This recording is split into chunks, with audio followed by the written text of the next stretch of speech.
Bien, buenos días hermanos, que el Señor les bendiga. Yo sé que han estado orando mucho por mí, yo soy el pastor de la camioneta, ¿se oraron por la camioneta? Ay, Señor. Fue una dura prueba para mí y aprovecho la instancia de agradecer a hermano Raúl Altamirano.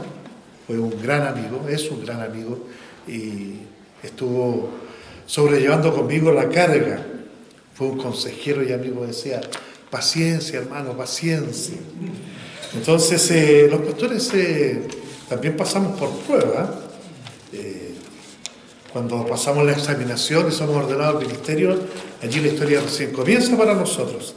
Así que fueron 9 veces, hermanos. Pero ahí está la camioneta funcionando, gracias a Dios. Así que doy gracias a ustedes por orar, a mi hermano Raúl, también a mi hermano Felipe, que estuvo participando también. También darle gracias porque sé que oraron por mí por ese viaje al Amazonas. Yo no sé, después pensaba en qué estuve, que le dije que sí, tengo que aprender a decir que no. Pero fue una tremenda experiencia y yo creo que si tengo la oportunidad de volver, voy a volver, ¿ya?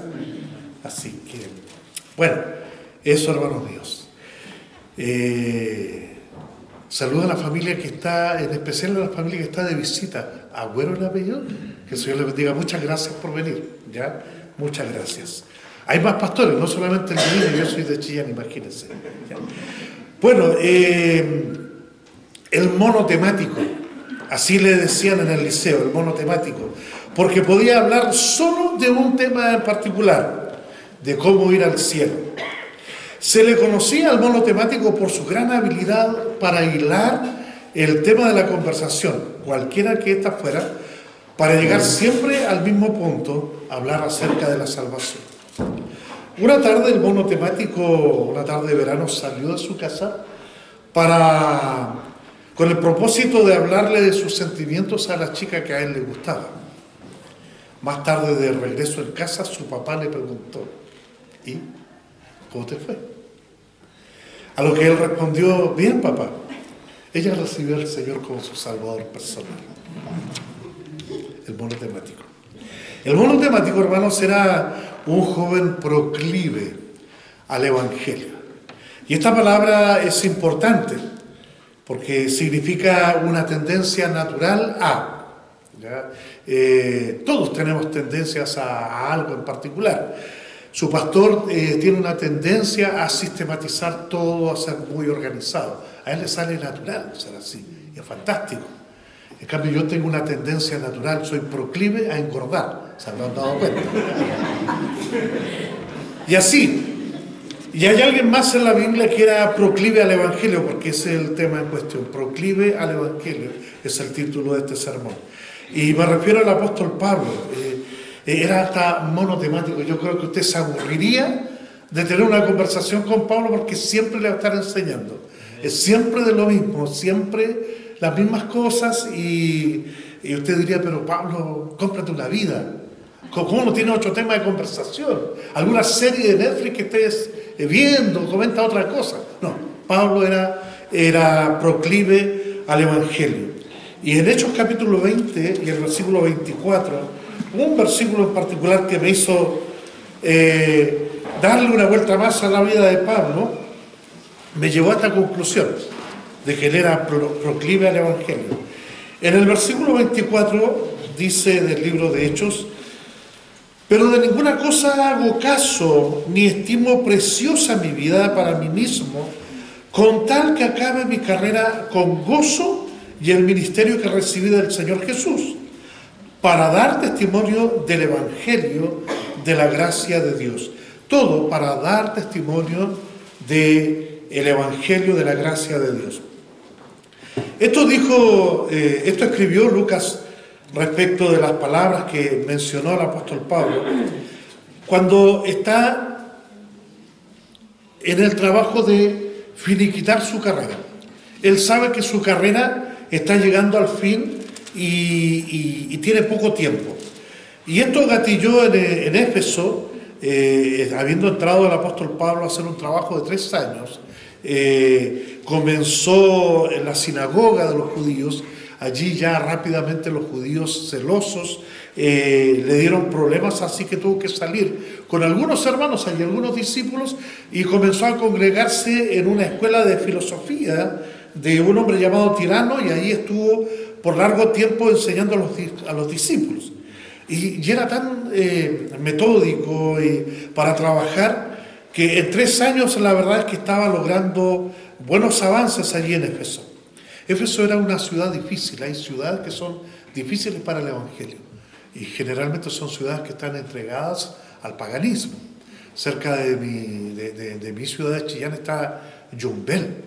Es difícil que una iglesia evangélica, cristiana evangélica, surja allí por el paganismo que hay. No es que la gente esté tan involucrada con el santo, sino más bien que es el diablo tiene allí muy agarrado esa ciudad, y es muy fuerte eso, la lucha espiritual. Bueno, Éfeso era una ciudad que tenía una diosa, Diana de los Efesios, era muy conocida, y los Efesios estaban orgullosos de tener esa diosa allí, donde el templo era considerado una de las 7 maravillas del mundo. Así que, por esta razón, un hombre llamado Demetrio, que hacía de plata unos templecillos y los vendía, vio que su negocio se estaba viniendo abajo porque mucha gente se estaba convirtiendo al Evangelio, y obviamente eso iba en contra de su negocio. Así que armó un escándalo, de aquello se halló un alboroto y toda la gente se agolpó, y el caso es que Pablo tuvo que salir de allí y se dio cuenta que ya era el final para él en Éfeso. Se fue a Macedonia, habló primero con los discípulos, les habló sentidamente, dice el capítulo 20, y Lucas es enfático en mencionar esto, de que cambia la forma de transmitir el mensaje que tiene el apóstol Pablo, porque dice el versículo 2 del capítulo 20, y después de recorrer aquellas regiones, cuando se fue a Macedonia y a Grecia, y de exhortarles con abundancia de palabras. Así que el apóstol Pablo no se demoraría 45 minutos en un sermón. Yo creo que se demoraba mucho más que eso, pero ahora predicaba con abundancia de palabras. O sea, sus discursos se alargaron muchísimo, mucho más que decir.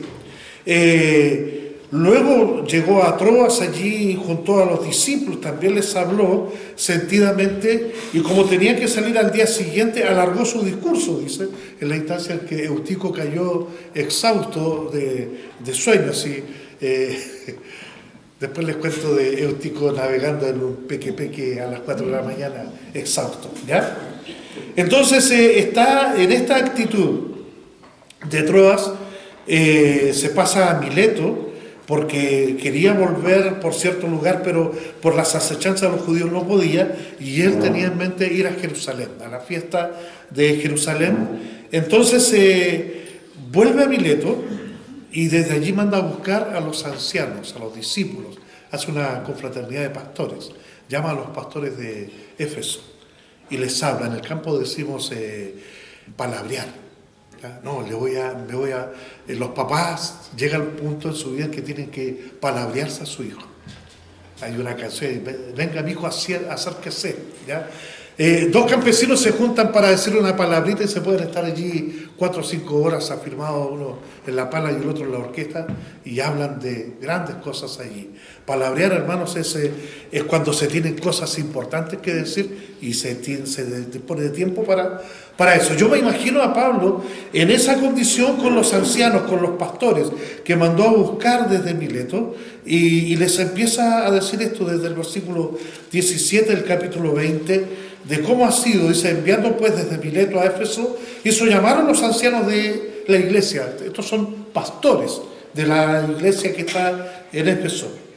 Cuando vinieron a él, les dijo, vosotros sabéis cómo me he comportado entre vosotros todo el tiempo, desde el primer día que entré en Asia, sirviendo al Señor con toda humildad y con muchas lágrimas y pruebas que me han venido por las acechanzas de los judíos. Y como nada que fuese útil, he rehuido de anunciaros y enseñaros públicamente y por las casas, testificando a judíos y a gentiles acerca del arrepentimiento para con Dios y de la fe de nuestro Señor Jesucristo. Ahora pues, he aquí ligado yo en espíritu, voy a Jerusalén sin saber lo que allá me ha de acontecer, salvo que el Espíritu Santo por todas las ciudades me da testimonio diciendo que me esperan prisiones y tribulaciones. O sea, el apóstol Pablo es consciente de que está llegando al fin de su carrera y tiene que aprovechar el tiempo al máximo con los hermanos y afirmar la obra en ese sector, especialmente en Éfeso. ¿Ya? Ahora, cuando terminó su discurso dice que, verso 37, entonces hubo gran llanto de todos y echándose al cuello de Pablo, le besaban, doliéndose de gran manera porque la palabra que dijo, o sea, por la palabra que dijo de que no verían más su rostro, y la acompañaron al barco.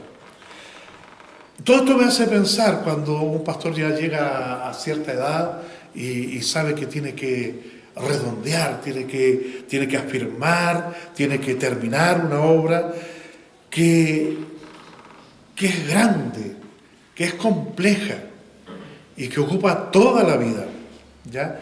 Entonces, pensando en el apóstol Pablo, que yo creo que en su vida lo único que usted puede, o lo que él puede recordar, o el tema de conversación para él, es qué fue su experiencia de predicar el Evangelio.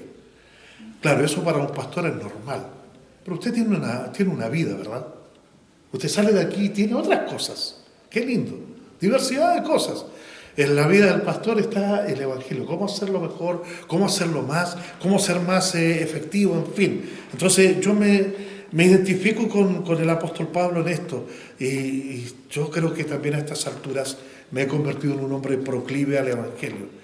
Dar testimonio del Evangelio, para eso es lo único que Pablo quería. No considero para nada importante en mi vida lo que me vaya a pasar, con tal que acabe mi carrera con gozo y el ministerio que recibí del Señor para la predicación del Evangelio. Ahora, la predicación del Evangelio, hermanos, me hizo pensar en esto, y hay 3 puntos que quiero compartir con ustedes en esta mañana. El Evangelio, algo en que todos nosotros estamos involucrados. Todos nosotros, y venimos a la iglesia porque estamos involucrados en el Evangelio. El Evangelio, o dar testimonio del Evangelio, es una obra que requiere compasión, ¿ya? Y qué duda cabe que Pablo tenía compasión. 3 años de ministerio entre los efesios han inclinado el corazón de Pablo hacia un solo tema, el Evangelio. Ahora, si vemos cómo era Pablo con los corintios y en fin, vamos a ver que este hombre era muy apasionado. En el versículo 20 y 21 del capítulo 20 dice: como nada que fuese útil he rehuido de anunciaros y enseñaros públicamente y por las casas, testificando a judíos y a gentiles acerca del arrepentimiento para con Dios y de la fe de nuestro Señor Jesucristo. Ese era el tema que predicaba el apóstol Pablo. Entonces, él tenía esa compasión. Por cierto, qué bueno que usted está aquí esta mañana. Ahora, por favor, haga este ejercicio. Piense en alguien que no está aquí, que usted conoce, y que quizás todavía nunca ha recibido a Cristo como su Salvador personal. ¿Usted es consciente que si se muere esa persona ahora se va directamente al infierno? Eso lo tenía en mente el apóstol Pablo todo el tiempo. Compasión por las personas. Entonces, el mensaje del Evangelio es urgente y él está pensando todo el tiempo en eso y nada más de eso. El dar testimonio del Evangelio forman parte de las últimas palabras del apóstol Pablo cuando le escribe a su fiel hijo Timoteo, allí en segunda Timoteo capítulo 4 y el versículo 5. Es enfático, él tiene esto en mente, porque Timoteo se lleva, no digo una amonestación, pero sí palabras bien sentidas de parte de su jefe, de su papá espiritual, de su maestro discipulador, del apóstol Pablo. Desde el versículo 1 le dice en estos términos: te encarezco delante de Dios. A los efesios les habló en los mismos términos: yo les protesto en este día de que estoy libre de la sangre de ustedes, porque yo he hecho el trabajo delante de ustedes. Cuando ustedes vean a su pastor que les dice: yo hice la pega aquí, yo les prediqué, y la responsabilidad de ustedes es funcionar como una iglesia cristiana, es porque ya se está preparando. Usted dirá: claro, ahora se va. ¿Ah? Ahora se va a la presencia del Señor y nos deja aquí y la pega no ha sido hecha. No, si Él es consciente que la hizo, el problema es que usted no estuvo a la altura para recibir las enseñanzas. Bueno, le dice Pablo a Timoteo: te encarezco delante de Dios y del Señor Jesucristo, que juzgará a los vivos y a los muertos en su manifestación y en su reino, que prediques la palabra, que instes a tiempo y fuera de tiempo, redarguye, reprende, exhorta con toda paciencia y doctrina. El que solía predicar largamente le está diciendo esto a su discípulo Timoteo: oye, no pierdas la oportunidad de predicar, enseña, redarguye, reprende, usa todo el tiempo, o sea, aprovecha al máximo el tiempo, porque vendrá tiempo cuando no sufrirán la sana doctrina, sino que teniendo comezón de oír, se amontonarán maestros conforme a sus propias concupiscencias y apartarán de la verdad del oído y se volverán a las fábulas. Pero tú, Timoteo, tú hermano, tú hermana, sé sobrio en todo, soporta las aflicciones, haz obra de evangelista, ya sea que tienes el don de evangelista o no, haz obra de evangelista, cumple tu ministerio. ¡Qué palabras! Son como un azote sobre mis espaldas cuando escucho, parece que veo a mi pastor diciéndome: cumple tu ministerio. ¿Qué estás haciendo? ¿Ya? Así que así de importante es para el apóstol Pablo esa conversación, o cuando me vea pasar por ahí cerca de él allá en el cielo, seguramente me va a palabrear, me va a decir: oye, tú ven acá. Y ahí voy a tener problemas, quizás perdí mucho tiempo, no me enfoqué bien, pude haberlo hecho mejor, en fin. Así que es esta compasión, hermanos, que movía al apóstol Pablo a tener esta fijación por el Evangelio, proclive al Evangelio. ¿Saben ustedes que Jesús experimentó esta compasión al visualizar el futuro eterno de la muchedumbre que venían a él? Ahí en Mateo capítulo 6 y versículo 46, si lo quieren buscar, él sintió algo en su organismo cuando los vio venir, cuando los vio que estaban todos allí.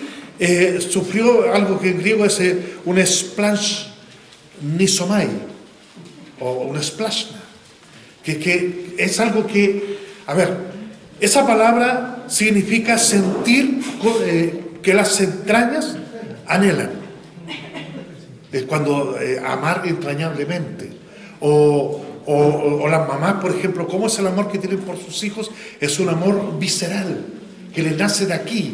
Entonces ahora el apóstol Pablo predicaba desde aquí, ¿ya? Yo tengo harto para predicar desde aquí, con mucha compasión. Entonces así es como se debe vivir el Evangelio. Le pasó al apóstol Pablo, le pasó al Señor Jesucristo, porque decía que estaban dispersas como ovejas que no tienen pastor. Y luego les dijo a los discípulos: orad porque la mies es mucha y faltan obreros. Lo primero que yo descubrí, hermanos míos, a los 40 años, cuando ya asumí que Dios me estaba llamando y que quería otra cosa para mí, y que quería que yo fuera su siervo, antes de eso yo pensé: bueno, si voy adelante, voy a solucionarle un problema al Señor. Y cuando estuve adelante me di cuenta que el problema es muy grande, faltan muchos pastores, de verdad. De verdad, no, al ritmo que vamos no vamos a alcanzar. Es mucho el trabajo. No hay día domingo para nosotros, no hay día festivo. O sea, el Evangelio, hermanos, es una obra tan grande y tan urgente que de verdad quizás pasamos mucho tiempo capacitándonos y poco tiempo practicando. Insisto, ¿dónde están los que no están aquí hoy día? ¿Ya? Así que el trabajo es mucho, y esa es la compasión que tenía el apóstol Pablo. Por eso tenía esta fijación, y sabiendo que ya ni siquiera pensaba: pobre de mí, voy a caer preso. Pensaba: ¿cómo lo hago para aprovechar mejor el tiempo y que estos hermanos aquí en Éfeso y en toda Asia puedan entender mejor todo lo que durante 3 años he tratado de enseñarles? Ojalá que funcionen. El dar testimonio del Evangelio es una obra que requiere compasión. Sin compasión no se puede hacer esta obra, ¿ya? Ahí es donde dicen que el pastor está loco, que este joven está loco, por eso quiere servir al Señor. Obvio que sí, porque es ir al revés del mundo. Es una locura, pero es una locura preciosa, ¿ya? Obviamente, usted piense, los pastores hemos visto algo que quizás usted no ha visto, por eso estamos tan entregados a la obra del Evangelio. Hemos visto cosas que el común de la gente no ve. Algo como lo que vio Esteban. Al Hijo de Dios sentado, ahí entronado. Bueno, dar testimonio del Evangelio, hermanos, es una obra de toda la vida, y el Evangelio en su vida tiene un comienzo, ¿ya? Y es cuando usted recibió a Cristo. Cuando el Señor Jesucristo tuvo esa conversación con Nicodemo, que manejaba información, había estudiado en el Instituto Hebreo y se manejaba en el hebreo al revés y al derecho, era fantástico, y se acercó al Señor y le dijo: Señor, sabemos que tú vienes de Dios como maestro, porque nadie puede hacer las obras que tú haces si no está Dios con él. Tremenda declaración, ¿ah?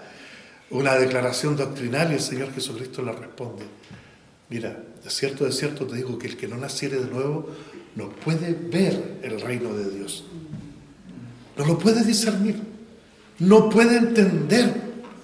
Y si tú recibiste a Cristo, quizás puedes entender, mediante la obra del Espíritu Santo, de iluminarte, entender lo grande que es el Evangelio. Pero si tú no has recibido a Cristo como tu Salvador personal, tú no puedes entender esta locura. Tú no puedes entender por qué tu vecino cada domingo va a la iglesia, por qué tu vecino siempre habla de lo mismo, por qué siempre te quiere llevar a la iglesia, porque siempre te quiere llevar a los pies de Cristo. ¿Qué hay? ¿Qué hay que los evangélicos están tan compenetrados en ellos? ¿Por qué son diferentes? ¿Por qué cambian sus vidas? ¿Ya? Es que si no has recibido a Cristo, tú no lo puedes entender. Así que así comienza la historia. Y de hecho, piensa en ti mismo, en ti misma, cuando recibiste a Cristo. Allí comenzó la historia en tu vida. Y te pregunto, ¿cómo va la historia? ¿En qué etapa, en qué capítulo vas? ¿Cuánto has avanzado desde que recibiste a Cristo? Porque hay todo un proceso, ¿verdad? Cada uno de ustedes es un libro, es un bestseller. Yo digo, ¿cuándo harán en Netflix o en Amazon o cualquiera de las plataformas una serie sobre la vida de los creyentes? Yo encuentro que es fascinante. Y la vida de los pastores, no, ahí hay teleseries, ¿ya? Entonces, todo comienza, el Evangelio comienza, su punto de comienzo, su punto de ignición es cuando una persona recibe a Cristo como su Salvador personal. Luego viene el discipulado, uno tiene que aprender, porque no se trata de recibir a Cristo. Durante mucho tiempo hemos estado pensando que lo importante es guiar almas a Cristo, por supuesto.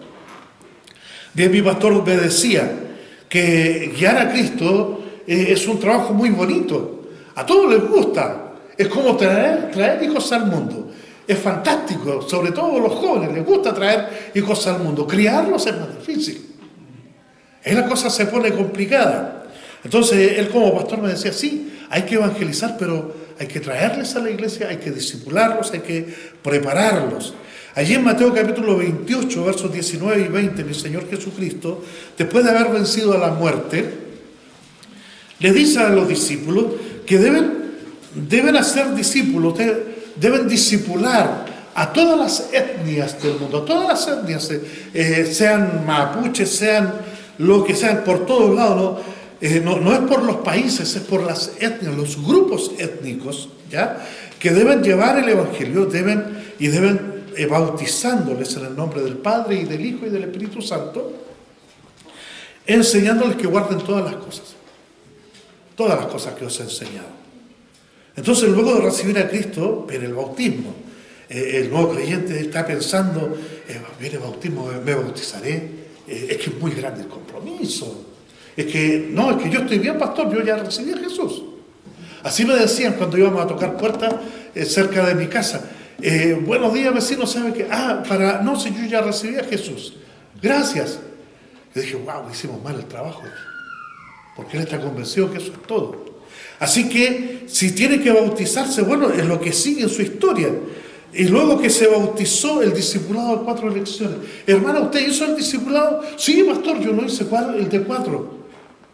No venga con discipulado otra vez a aprender versículos de memoria. No, sí, es que hay tanto que hacer, pastor, en una casa.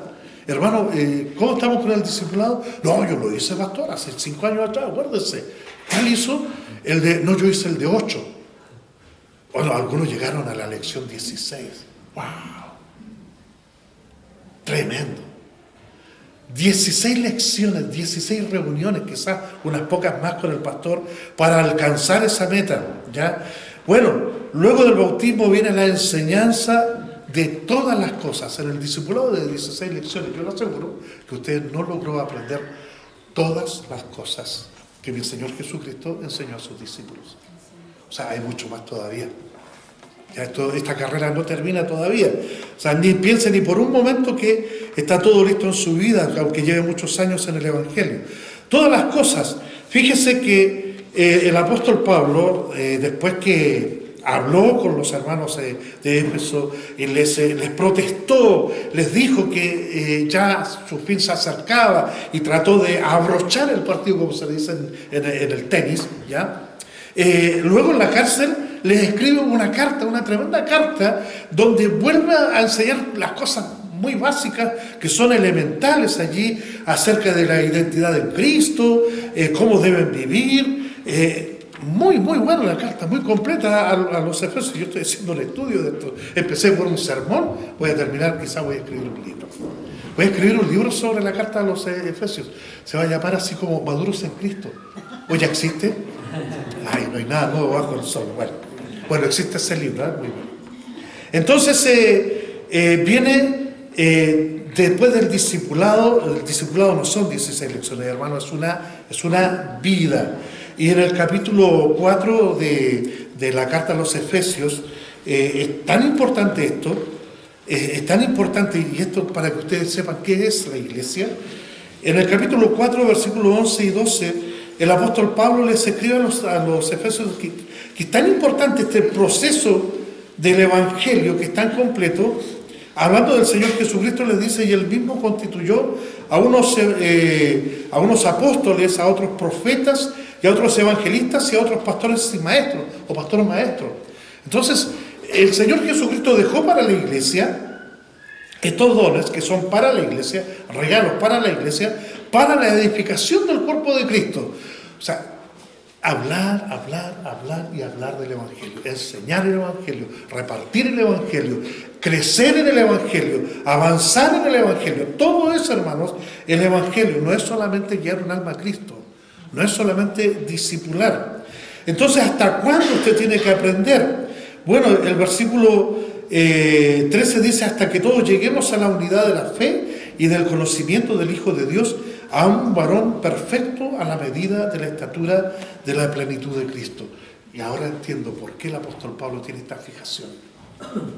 Es que no va a alcanzar esta vida, hermanos, para aprender todo lo que tenemos que aprender acerca del Evangelio. Y yo, con los matices que tengo de conocimiento de la pedagogía, yo creo que es mucho más fácil y rápido aprender mediante la praxis. Si usted junta mucha materia, la archiva en su mente y luego se le olvida. Pero si usted aprende un versículo y va y lo aplica, lo aprende más rápido. Entonces yo creo que hay que moverse para poder avanzar en esto. También en esta carta a los Efesios después les dice cómo deben vivir, porque el Evangelio debe cambiar nuestras vidas. Dar testimonio del Evangelio es una obra integral de la iglesia. Fíjese que el Evangelio trasciende a todos los ministerios de la iglesia.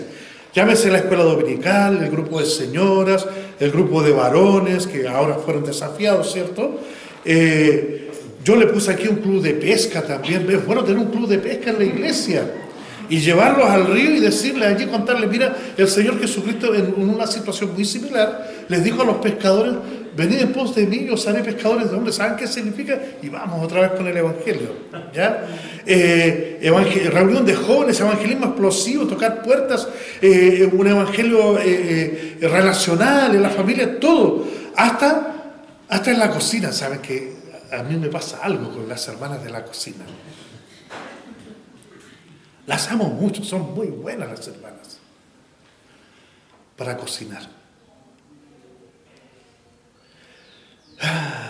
Y no las sacamos de ahí. No sé si se da en otro lado, pero en Juan 4:34 hay una receta que encontré, la voy a desafiar. Hermana, le voy a decir, quiero que me prepare esta receta. Se encuentra en Juan 4:34. El Señor Jesucristo dijo a sus discípulos, mi comida es que haga la voluntad de mi Padre. Así que prepárenlo, por favor, ese platillo. Y de fondo, por favor, prepárenme y que acabe la obra. Entonces, en Juan 4:34, el Señor Jesucristo dice, esto es mi comida. Bueno, resulta que la cocina se ha convertido, hermanos, al menos en Chillán, es en el escondite de aquellas hermanas que no quieren hacer otra cosa, sino que cocinar. Porque es lo que saben hacer, les gusta hacer, y no quieren salir ahí, no quieren someterse al desafío de hacer cosas diferentes como ir y predicar el Evangelio. Y así, no solo en la cocina, hay otras áreas en que nos excusamos y decimos que es un ministerio de la iglesia, pero hermanos míos, todos los ministerios de la iglesia son monotemáticos. Todos los ministerios de la iglesia deben ser proclives a predicar el Evangelio, porque luego es una tarea absolutamente de toda la iglesia. El Evangelio trasciende a nuestras propias personas y afecta nuestra conducta. Claro, en Efesios 4:1, ahora el apóstol Pablo comienza a decirle a los hermanos, yo pues preso en el Señor, os ruego que andéis como es digno de la vocación con que fuisteis llamados. Y comienza ahí con toda humildad y mansedumbre, todas esas cosas que el Evangelio debe cambiar en tu vida. Así que, ¿cómo vas en tu historia? Comenzó cuando recibiste a Cristo. Quizás ya te bautizaste, hiciste un discipulado, pero te das cuenta que todavía hay harto que hacer en tu vida con el Evangelio. Así que necesitamos del pastor, necesitamos más pastores, necesitamos avanzar en todas las áreas y necesitamos ir y alcanzar este mundo.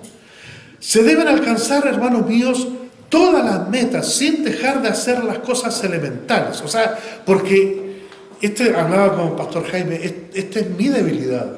El trabajar enfocado en algo. Y uno se enfoca en algo y los otros se quedan en el camino. Entonces es bueno tener un grupo de líderes para que todos estemos enfocados en algo y trabajando al mismo tiempo. Y el apóstol Pablo, yo lo veo con esta inquietud, con todo el conocimiento que él tiene, con todo el desarrollo que ha tenido, con todos los discípulos que tiene. Aún así se le hace corto el tiempo y cuando sabe que por ir a Jerusalén va a ir a la cárcel y comienza el fin de su ministerio, queda mucho trabajo. Y se pone a hablar más largo, a alargar sus discursos, empieza a hablar con las personas claves, a encargarles, a encararlos, a protestarles, en fin. Se deben alcanzar todas las metas sin dejar de hacer ninguna. Ir de lo elemental a lo complejo y avanzar en todas las áreas del Evangelio. No podemos descuidar ninguna clase de la escuela dominical. Todos los años siempre están llegando niños nuevos. Siempre deben llegar nuevos creyentes. Hay que volver a los primeros rudimentos. Hay que ir a lo más complejo, los que por el uso tienen los sentidos bien ejercitados. En fin. Entonces, lo bueno es que la Biblia también nos cuenta de cómo le fue a esta iglesia y cómo terminó el ministerio del apóstol Pablo afectando a esta iglesia. Y esto en Apocalipsis capítulo 2, aunque no lo crean, ya voy a terminar. Hasta yo estoy sorprendido. Apocalipsis capítulo 2, versículos 1 al 4, el Señor Jesucristo ahora escribe esta carta. Esta iglesia requirió, hermanos, de harta gente importante que pasó por ella para poner las bases. Y ya está requirido del Señor Jesucristo que enviara esta carta por medio de Juan, que también trabajó allí. Dice, escribe el ángel de la iglesia en Éfeso, el que tiene las 7 estrellas en su diestra, el que anda en medio de los 7 candeleros de oro, dice esto. Yo conozco tus obras. Qué importante, iglesia de Viña del Mar, que el mismo que escribió esta carta a los Efesios conoce las obras de ustedes, cada una. No hay que contarle nada. Cuando el pastor se acerca a darle cuenta, Jesús le va a decir, no, si yo conozco las obras, yo lo sé todo. Aún lo que tú no sabes, yo lo sé. Yo conozco tus obras y tu arduo trabajo y paciencia. Hermanos, es que ¿quién lideró esa iglesia? El apóstol Pablo. era una iglesia que trabajaba arduamente y trabajaba con paciencia. Punto. Suma para, como raya para la suma, ¿cómo era? Entonces ahí también dice, y que no puede soportar a los malos, y has probado a los que dicen ser apóstoles, y no lo son, y los has hallado mentirosos. Más encima, bien adoctrinada la iglesia, tiene convicciones firmes de la Escritura, y ellos son capaces de discernir cuando se acerca un palabrero a alguien que dice ser lo que no es. También dice, y has sufrido, y has tenido paciencia, y has trabajado arduamente por amor de mi nombre. ¡Qué tremenda iglesia! Qué buenos los líderes que estuvieron allí también. Y no has desmayado, o sea, han sido fieles en su impulso siempre. Y luego dice, pero tengo contra ti que has dejado tu primer amor. Y ese primer amor, y a buscar en griego de qué se trataba, se trata precisamente de eso, su primer amor. Pero el contexto nos dice que son las cosas primeras que dejó de hacer. Entonces, ¿qué les quiero decir con esto, mis queridos hermanos? Que aún con lo proclive que era el apóstol Pablo, desarrollando una tremenda obra en esa iglesia, la obra del Evangelio, enseñando por todos lados, de todas las maneras posibles, alargando sus discursos, visitándoles, enviándoles la carta, con todo eso, la iglesia fracasó en un área, al haber abandonado su primer amor, las primeras cosas que hacía. Quizás fue la actitud con la que la hacía. No sé, algo estamos perdiendo, quizás algo dejamos de hacer, pero lo que yo quiero dejarles claro hoy día es que el Evangelio es todo, hermanos. Es todo. Y nos convoca. Y si su vida no es el Evangelio, la verdad es que usted está viviendo para esta vida presente y no para la venidera. Y hay algo que usted no está viendo, que es lo que ha visto su pastor. En conclusión, el apóstol Pablo era proclive al Evangelio de la gracia. Luego de su conversión, estimó todo en su vida como pérdida y se entregó en cuerpo y alma al desarrollo del Evangelio. Vivió para el Evangelio y murió por causa del Evangelio. Lo paradójico es cómo hoy, hermanos míos, personas creyentes en Cristo viven del Evangelio, a expensas del Evangelio. Vienen a la iglesia para recibir contención. Sí, que es válido. La iglesia da eso. Vienen a la iglesia para recibir conocimiento. Es válido y la iglesia da eso.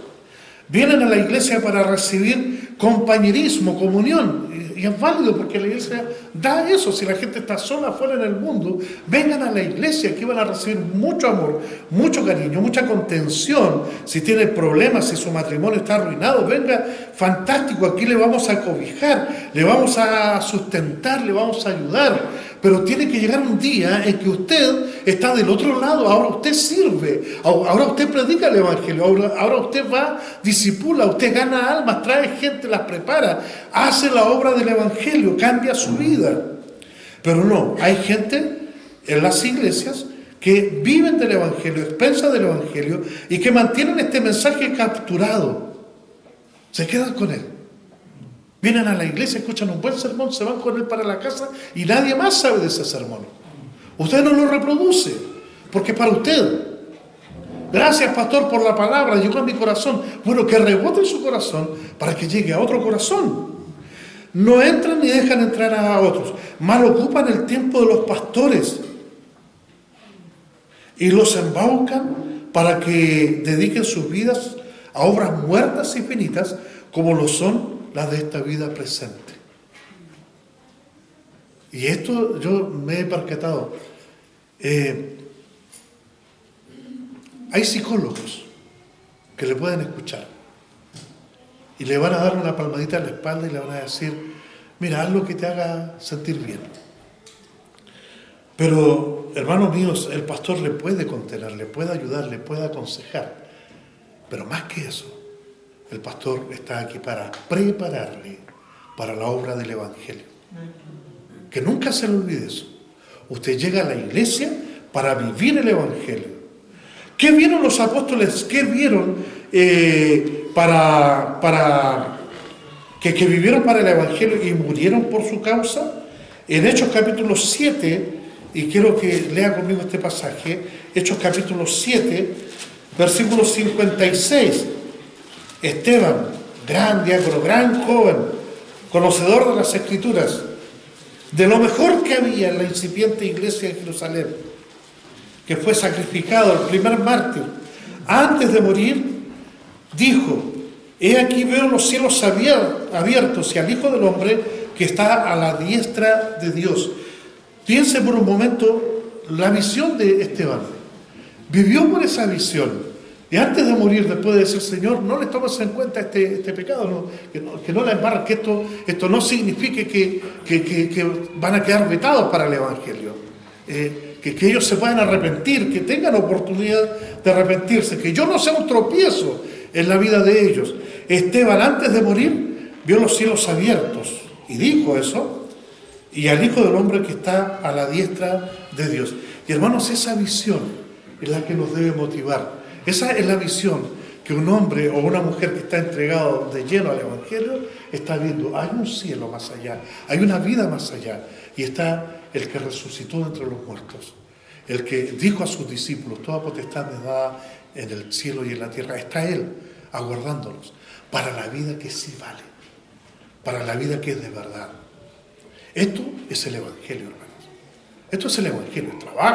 Es trabajo, tanto que el apóstol Pablo vivió para él. ¿Será mucho pedirle, hermanos, que ustedes se vuelvan locos por el Evangelio?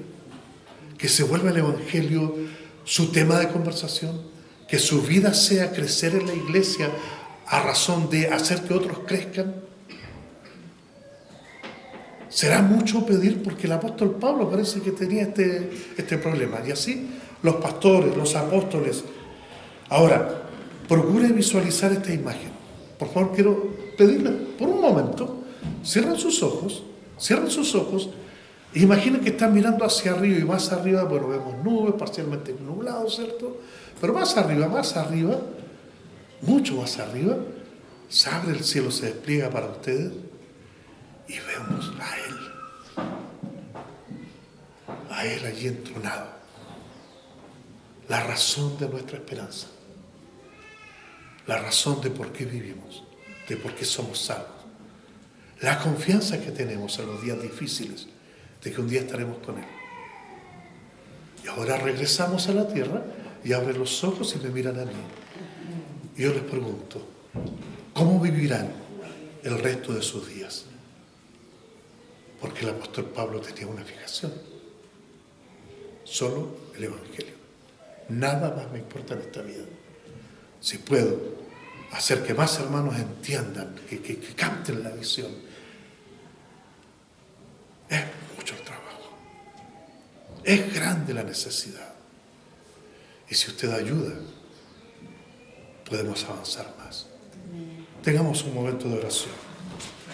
Gracias, Padre amado, por